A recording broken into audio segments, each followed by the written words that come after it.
Shalom.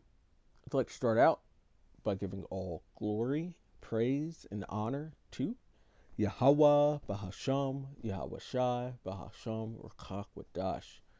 Double honors to the elders and apostles of the Great Millstone, and Shalom to the elect of Israel. This is Thamayim in Atlanta, and earlier today I was looking around for some MOTB news and updates, and I stumbled upon this article right here. And it's on a website called longbets.org.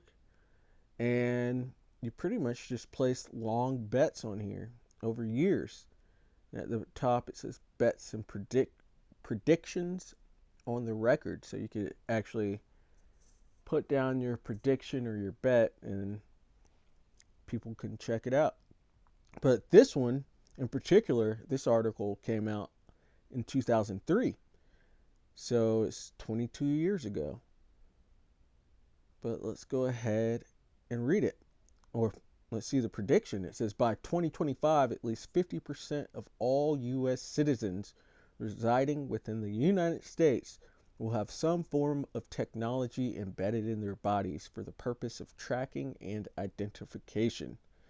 And seeing the landscape right now, he might actually win this bet, because who knows, they could make that micro C-HIP, the MOTB, mandatory this year in 2025. It is the hopeful year of our deliverance and judgment upon Esau.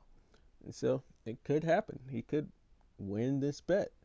But getting into his argument, he says technology is a wonderful thing. And Salakia, Baba Kashaw, excuse me, because I just bit my tongue not too long ago and it's swelling up, and hopefully you can't hear it too much on the other side. But it says technology is a wonderful thing, so is freedom. In many circumstances, these are mutually exclusive concepts. Ironically, many advances have been made in the name of freedom. Cryptography, wireless networking, miniaturization of ICs, biotechnologies, perpetuating energy sources, global positioning systems, information storage, and retrieval systems, all developed to some extent in an effort to afford us greater freedoms through the application of technology. These same technologies, however, will one day erode that very freedom. And even now there's a term coined for it called technocracy, in which things are controlled via technology. Think 1984. It says, despite our outward social and technological advancements, even evolutions, we are still driven by the eon-old concept of survival and protection. This is, as it has always been and always will be, human nature. Combine these driving forces with technology and a revenue-driven industrial complex, mixed with a healthy dose of fear, both real and manufactured, and a bleaker reality emerges.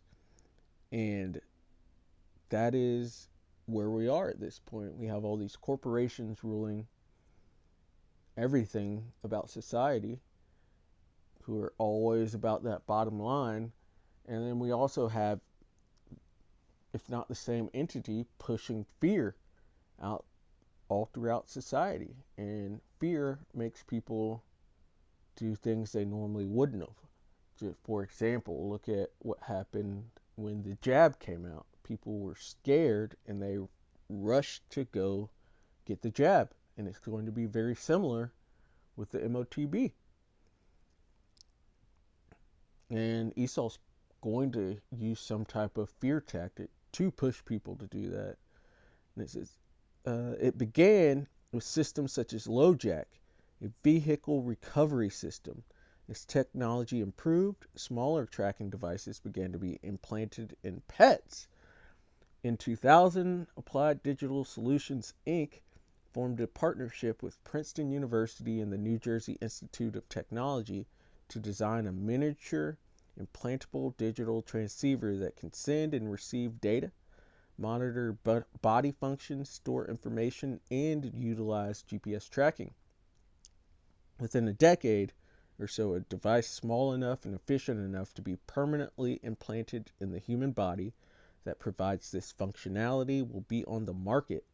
The technology exists. All that remains is to overcome logic, social responsibility, ethics, and common sense. And this guy, whoever this guy was, he had a mind on him. This is fear. Fear is a highly motivating emotion. Societies will perform virtually unthinkable acts of fear. It will begin with people electing to have others implanted. Parents afraid for the safety of their children will have them implanted with these devices in case of abduction or more evil motives during those teen years. The elderly will find themselves implanted in case of accidents, cardiac arrest, or Alzheimer's disease. These are the cases where our humanity allows us to alleviate some of our fears through the use of technology for purely ethical and good-hearted reasons. Then it will begin in earnest. The involuntary implantations. Technology will have to evolve to a device that cannot be tampered with or removed.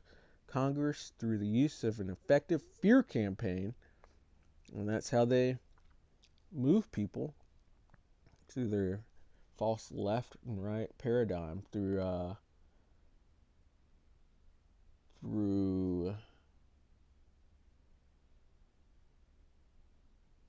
planned chaos. That's how they do it. They problem, reaction, solution. So they'll create a problem and it'll usually lead to some type of fear. And then the reaction will be a canned one, which they already had, which is to put the MOTB into you. Slovakia, lost my spot. The use of an effective fear campaign will have to enact legislation. And so that's making that the MOTB mandatory. The military will then be early adopters under the pretense of body identification, locating MIA and POWs, and troop tracking, performance monitoring. Adds a whole new twist to SNMP, It will be the military applications due both to enormous funding and the perpetual utilitarian need to incorporate as many functions into a single device as possible that will drive the advancement and universal adoption of these technologies. And I believe that some of the servicemen and women are actually implanted already. It says at this point, convicted criminals will almost certainly find themselves with such implants. They might even offer those criminals or prisoners a chance at early release if they go ahead and take this implant. But it says ethnic profiling and a fear of terrorism will also lead to a number of mandatory implants. The final stage of this assault on freedom will culminate with what today would sound incredulous. Voluntarily implanting oneself. People will implant themselves in case of a natural disaster, severe accident, or even in case of finding themselves lost on the Appalachian Trail. Does it really matter? The commonality throughout these stages, the driving force is fear. From here, it is simply a chronological issue. How long will it take for 50% of the population of the U.S. to receive these implants? Technology is a wonderful thing, so is freedom. Well, yeah. And you can even see some of the events that are being driven in the society currently could push for that MOTB to be used, possibly with the immigrant thing that's going on. They could say that they need to chip everybody or implant everybody so that they know who's an American citizen and who's not. They could, there could be a number of ways in which they go about this. They could have economic downturn, they could use that to their advantage because things are getting so bad. They need to implant everyone, or things are so chaotic and things are falling that they need to implant everyone so that things will get back to normal. There's a number of different situations that could occur or that they make to push people to actually put a foreign device into themselves. But we of the hopeful elect know that this is the biggest no-no of all time. This is the number one way to get left behind when the Lord comes back. And so, no, we will not take this. But looking at this guy's prediction, you got to wonder if he heard the apostles and elders speaking, or if he just saw this himself and realized where it was going to. He doesn't mention it being the MOTB or anything like that, but he does talk about ethics being involved and fear being used to push something like this. I'm kind of impressed with his prediction, and the Lord will.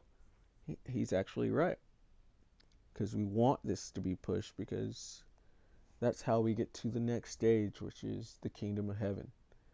And once that MOTB is made mandatory, everything else is going to start moving faster and faster, all the way up until the great destruction of Babylon the Great and the deliverance and the return of Yahushua. But even though that man predicted this is a very old idea, the all. And so we're going to go to Exodus 21 and verse 2. If thou buy a Hebrew servant, 6 years he shall serve, and in the 7th he shall go out free for nothing. And I could just hear Esau saying, see, you sold yourselves. And it's like, all right, Esau, you just admitted that we're the Edomites. That we're the Israelites. Salakia, slip of the tongue. Awful slip of the tongue. It says, verse 3, if he came in by himself, he shall go out by himself. If he were married, then his wife shall go out with him. If his master have given him a wife, and she have borne him sons or daughters, the wife and her children shall be her master's, and he shall go out by himself. And if the servant shall plainly say, I love my master, my wife, and my children, I will not go out free, then his master shall bring him unto the judges. He shall also bring him to the door, or unto the doorpost, and his master shall bore his ear through with an awl, and he shall serve him forever. So this is ultimately what the elite are working on with the digital micro C-hip that they want to put into everyone.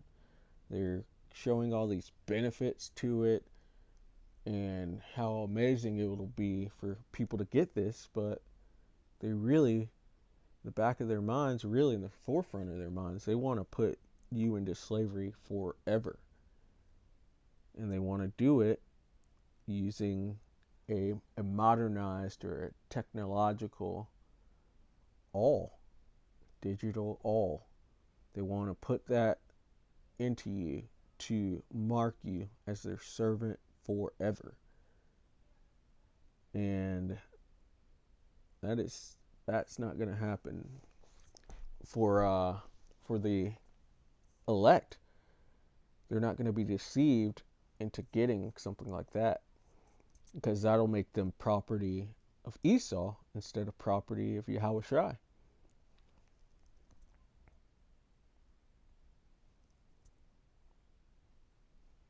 And we gotta finish it out here at Revelation 13 and 16. And he says, and he causeth all, A-L-L, not A-U-L, both small and great, rich and poor, free and bond, to receive a mark in their right hand or in their foreheads, that no man might buy or sell save he that had the mark or the name of the beast or the number of his name. And that is exactly what this guy right here on long bets predicted. Or he was predicting 50% by 2025, but the elite want all people to have this. And that way there will be nobody for Yahushua to pick up when he does return. But this is not going to work out. They're not going to be able to deceive the elect into actually putting this foreign device into themselves. And their plans that they have are not going to work out at all. And they are about to be judged. And so I thought that article was interesting. Lord will, you find this edifying. I'd like to give all glory, praise, and honor to Yahweh, Bahasham, Yahushai, Bahasham, Rakak, Wadash. Double honors to the elders and apostles of the great millstone. And shalom to the elect of Israel. Shalom.